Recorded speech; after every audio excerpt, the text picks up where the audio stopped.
right, so at this point, you have hopefully drafted um, problems, key parties, goals and outcomes, strategic approaches, assumptions, and now you're on the final exercise of the theory of change, which is intermediate results. For those of you who have been previously trained on the theory of change module prior to May 2024, this is a new version of the intermediate results section that I recommend you start adopting as it has been showing much stronger results for teams. Before diving into intermediate results, this is something that we were previously using in the theory of change as well, but I just wanted to mention it that this backward mapping exercise can be just a helpful way of kind of going into the last session of the theory of change module, a great way of getting folks feet wet back into thinking about the theory of change before they move into the final exercise. So this is a way of surfacing any comments or thoughts about how the draft is shaping up. If there are any stickies that folks feel need really urgent discussion, there's an option for people to tag them. However, the intent of this exercise is to capture thoughts, enable refamiliarization, and not necessarily spend a whole lot of time perfecting wordsmithing or anything like that at this stage. A lot of that work can be done after the fact, and so hopefully, as a facilitator, you can help folks find the right balance. All right, intermediate results. So this is one of the really key elements of the theory of change. And the reason we've moved it to the last step is that in previous versions of the theory of change workshop, we noticed that very often teams had tended to have trouble landing on intermediate results that really supported them to focus on the key risks or logic gaps in the theory of change, which essentially is the work of assumptions. If you then instead switch the order and focus first on assumptions and then on intermediate results, you're much more likely for the team to be able to be thinking about, okay, what are the things that really matter for us to be measuring early?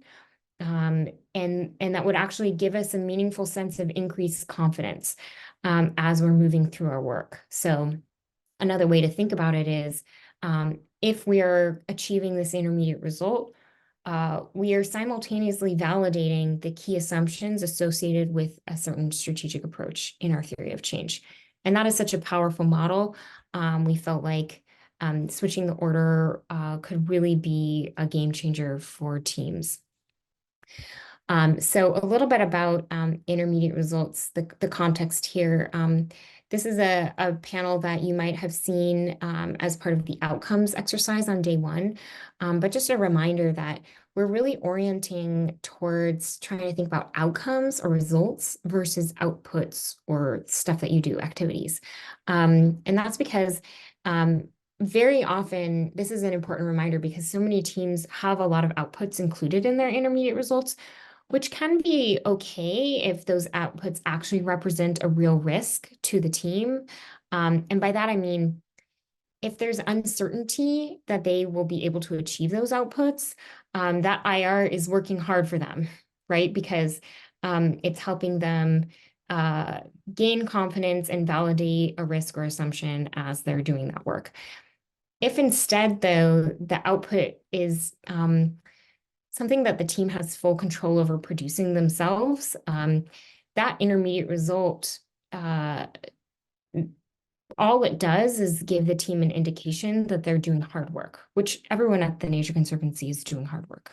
We know that.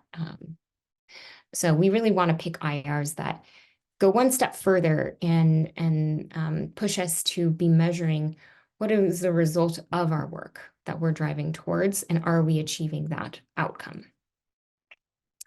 A little example to help you think through how we're now sort of framing the relationship between assumptions and intermediate results. There's this little example of a program that is implementing an incentive program for landowners to adopt forest management best practices. And they have a long-term outcome of 1,000 hectares of forest with improved management. Um, so let's say they named two key assumptions related to this incentive program. First is that they can get landowners to even opt into the incentive program. So they're not sure there's going to be enough interest in it. And the incentives aren't going to be powerful enough, maybe, let's say. The second assumption being our incentive program will lead to improved management. So this is actually where the rubber hits the road. Will the program drive the ecological benefits that we hope it'll drive? So you can see with this assumption, they've picked an intermediate result that helps them measure whether they are getting landowners to opt into the incentive program through a measurable statement or measurable outcome that they're looking to achieve.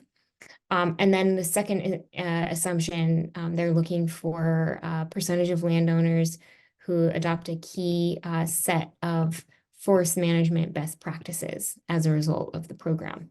So that, again, is a way of sort of helping validate this assumption.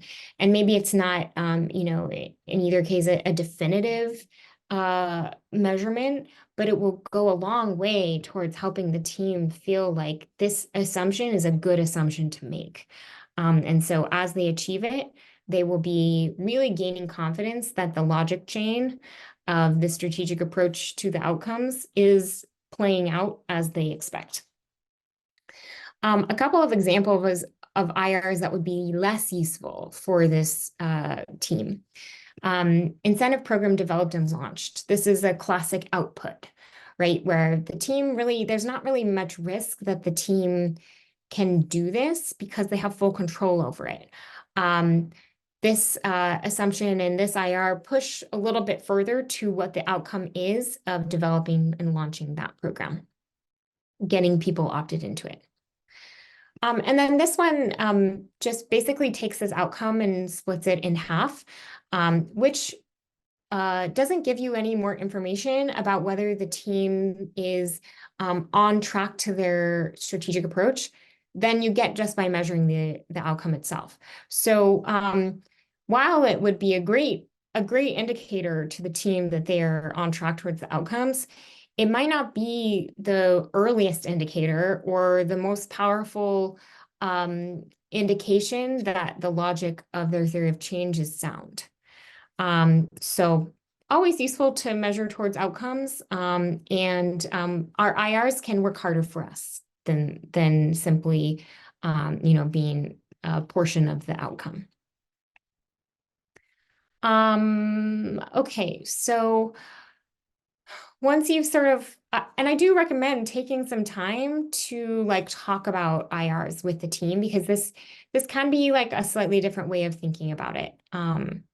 There's one more thing I should say, which is that the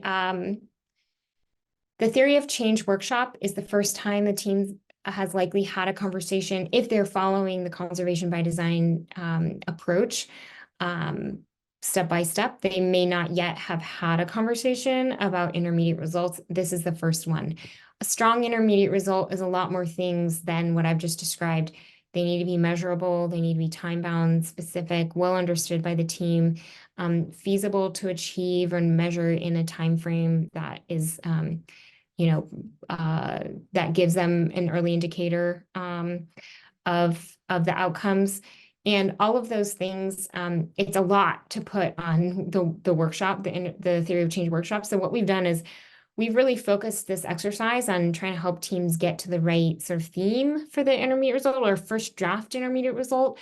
And there is additional support and guidance for teams on how to take those drafted IRs and strengthen them. That is coming out at the end of May this month, 2024. So hopefully that takes a little bit of pressure off of this exercise to get all the IRs perfect.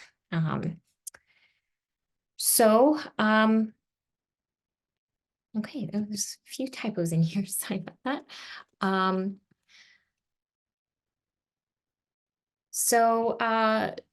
Going into this exercise, the first step is that you'd want to start out with pre-populating the outcomes, the strategic approaches and assumptions from previous sections of the theory of change. And then step one is to, and I would actually do this on a strategic approach by strategic approach basis. So go one by one through each strategic approach. Consider and remember the key assumptions related to that strategic approach as a way of grounding back into like what are the key things that need to be true in order for our work to play out as intended. And then have a brainstorm moment on the intermediate results. So if assumptions are statements that help us understand if we do X, then Y will result, or what needs to be true in order for us to have impact. Intermediate results could be a way of basically measuring that assumption is true. So we'll know we're on the right track when we see X, Y, or Z play out. And so drafting a bunch of ideas for each strategic approach is step one. And then actually at the end of this step, what we recommend is unveiling this little timeline in here and asking folks to organize roughly, again, it doesn't have to be perfect, the IRs that would be measurable on different time frames. So earlier indicators going on the left side and later indicators going on the right side. And that can help create a little bit of a mind map of like which IRs would be useful on different timeframes. And then after that little timeline exercise, steps 2 and 3. Oh, so step 2 is the timeline. Sorry about that. Step 3 is noting any outputs and either adjusting them or setting them aside. So outputs, as I mentioned above, they are useful, especially for MEL planning, and they don't generally make the strongest IRs. So if there's an opportunity to take that output and adjust it slightly to push to like what is the resulting outcome of that output, that's great. If not, let's color code them, set them aside, and maybe consider bringing them into our MEL planning. And then the final element of this exercise is, again, a little bit of a special energy vote here. So we are encouraging folks to first pick one IR for each strategic approach that is an early indicator, a good early indicator. An IR that would give you a meaningful sense of progress towards the outcomes, a meaningful sense of having validated, maybe the earlier assumption in the logic chain. And one that increases your confidence without being very slow or lagging to try to measure it. And then also picking one strong overall indicator. So for each strategic approach, again, picking the IR that would best indicate that you validated maybe this really important corresponding assumption that you picked, or like really give you a sense that the strategic approach is very much on track towards the outcome. And in fact, what you'll see is that in the example theory of change that we included in the context section for the module, that team actually ended up picking an early and a validating indicator or intermediate result for every strategic approach. So they actually took this format and brought it into their final theory of change format, which is not required, but it can be a great way to think about IRs. This little caterpillar and butterfly icon can hopefully help like remind the team like what we're trying to do here. We're trying to measure our progress along a timeline. And then ultimately, using these voting results to drive a discussion, again, about which intermediate results we want to carry forward into our theory of change for each assumption. And of course, leaving plenty of space for editing, updating, strengthening those IRs after the workshop. All right, so that is the entire all the like meaningful content, major exercises of the Theory of Change workshop. So give yourself a pat on the back for making it this far. And I'm going to do a couple more videos, one on the closing and one on how to integrate other outputs from other conservation by design modules. And then that'll be the wrap. Thanks so much.